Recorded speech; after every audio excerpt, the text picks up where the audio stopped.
So welcome back to Range Anxiety. In today's video, we're going to look at the 2018 Nissan Leaf. This is my first EV, and I want to give you my honest thoughts and impressions of driving this around for, I think, 7 to 8 months now, and just overall what it's like living with this day to day, the pros and the cons, if I should have gotten something else, or if I'm actually happy about this and what the charging situation's like. So we're going to get into all of that in this video.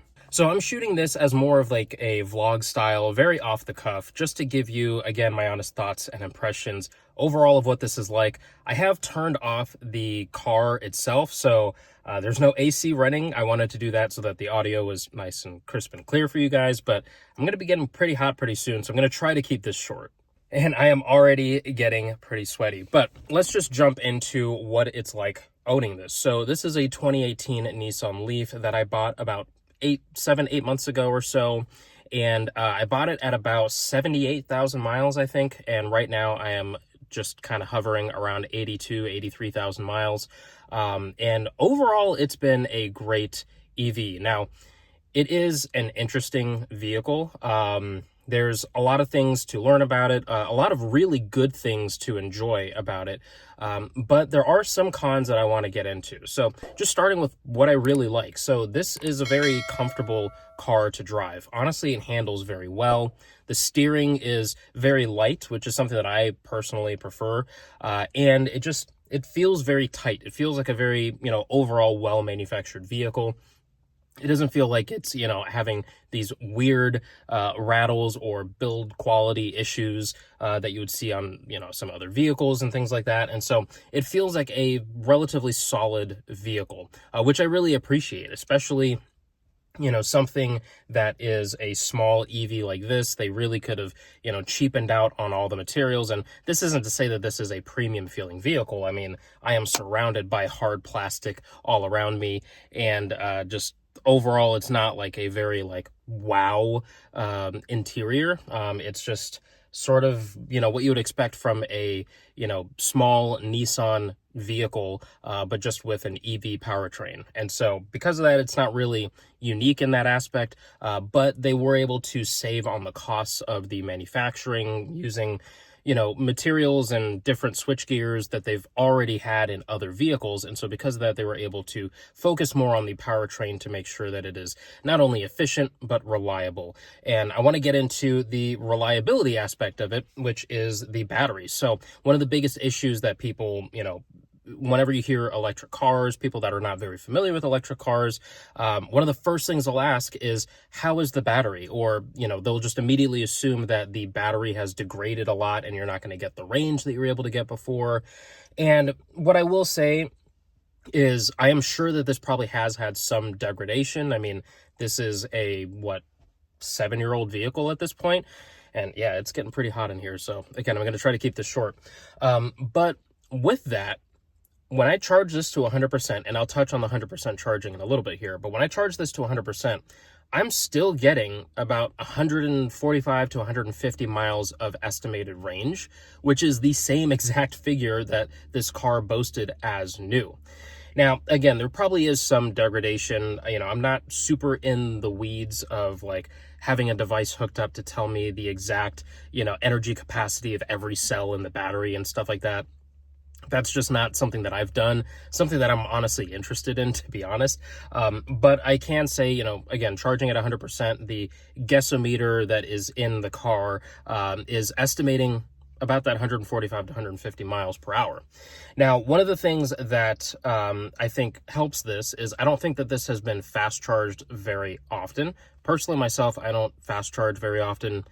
In the 8 months that I've had this, I've fast charged twice.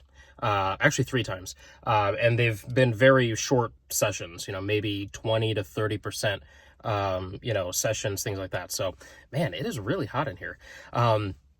And so, yeah, because of that, I think that has really helped with, decelerating the degradation rate.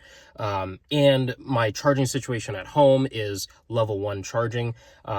Primarily, and so it's been fantastic for me. I've never really had issues with it for the most part, and so yeah, the level 1 charging is great. Now, one of the things I want to get into is the charging percentage. So Nissan, in other EVs, it's generally recommended to go, 80%, daily charging, or 90% some cars. And it's, different with different manufacturers, but generally 80% is what many manufacturers recommend.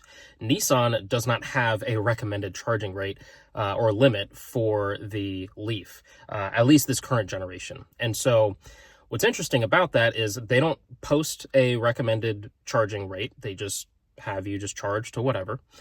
And there's no way to limit the charging limit, the daily limit in the car itself. And so if you plug it in and it's charging, it's just going to charge until you stop charging. And so because of that, I've honestly taken a pretty relaxed approach and just let it charge to whatever it needs to charge to. I plug in when I get home, I unplug when I need to leave, and whatever battery limit that it's at is what I go with. And so, yeah, for me, it honestly hasn't been too challenging to try to keep it at 80%. I started to try to do that when I first got into the car, but then, I tried to calculate, okay, I'm going to charge this amount of percent per hour. And so I'll set my charge timer to only charge between these hours to keep it at 80%. But it's just a lot of extra work that's just not necessary, and Nissan doesn't even recommend that you do that. They don't go out of their way, at least, to say to do that. And so because of that, now I just charge it, and most of the time it is charged to 100%. And so that's a really interesting fact, that I just charge it mainly to 100% most of the time. And yeah, the battery hasn't degraded all that much. Okay, so I had to do a quick wipe off. Yeah, the sweat was just getting too much. But yeah, one of the next things that I want to talk about is just the overall aesthetic of the car, how I like it, and just overall if it's a good fit for me. So I use this as my daily driver. This is what I use to commute to and from work and just around town, errands, things like that. And it's a great car. I have, and I probably should have mentioned, this is the 40 kilowatt hour battery pack. So this is the smaller battery. The general range is about 150 miles. And so I went with that because my general round trip commute to and from work every day is about 35 miles. And so I'm very rarely needing, to fast charge in any situation. I'm certainly not taking this on road trips. And so overall, it's just been a great car that fits my need for driving.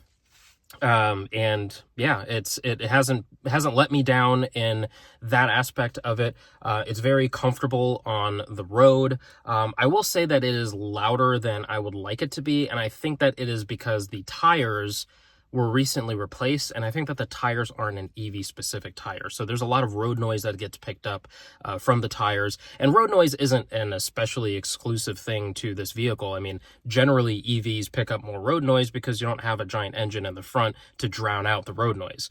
But in this particular case, it's a bit louder. It almost sounds like a wheel bearing is just bad. And so there's a bit of a droning that's going on. And I did have it checked. The wheel bearings are fine. Everything is fine with the car. It's just the tires. And so again, I think that the tires just aren't an EV specific tire with the extra foam to help drown out some of that noise. Overall, would I recommend picking up a Leaf?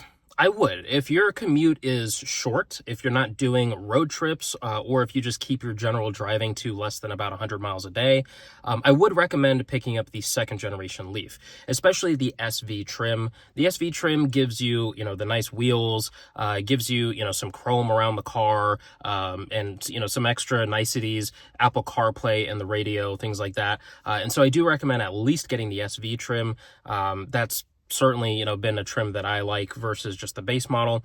The fully loaded SL trim, I think it is, does come with some extra niceties, Nissan Pro Pilot, with the lane centering and things like that. So there are some niceties there, but if you can't swing the SL, or if there's, not any, or maybe it's the SL Plus, I don't know, one of those trims.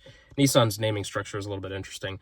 But if you can't swing the top trim for whatever reason, or maybe there's just not one near you, the SV is certainly great. And again, if your, commute is 100 miles, to and from, less than 100 miles, 100 miles might be pushing it for the base battery size. So you might want to pick up I think it's 52 kilowatt hours for the larger battery pack. That would probably be better. But if you have a smaller commute, it's probably pretty good, and one of the least expensive options that I think you can pick up for sort of an entry-level EV. This is a great entry-level EV for somebody that is new to EVs, somebody that's new to just charging, electric cars and just things like that, because it is different than driving a gas car. There are different things you need to think about and different things to keep an eye out for, especially with the range, the name of the channel being Range Anxiety. So yeah, it's a good car, and I do recommend it. So I'm going to end the video here because it is crazy hot, but I'm going to go more in depth in different things that I want to talk about with this car and some of the challenges that I have, especially with the chademo charging port.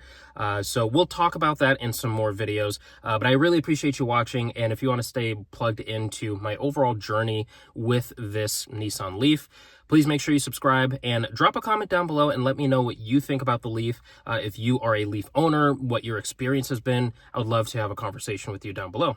I'll catch you in the next video. Peace.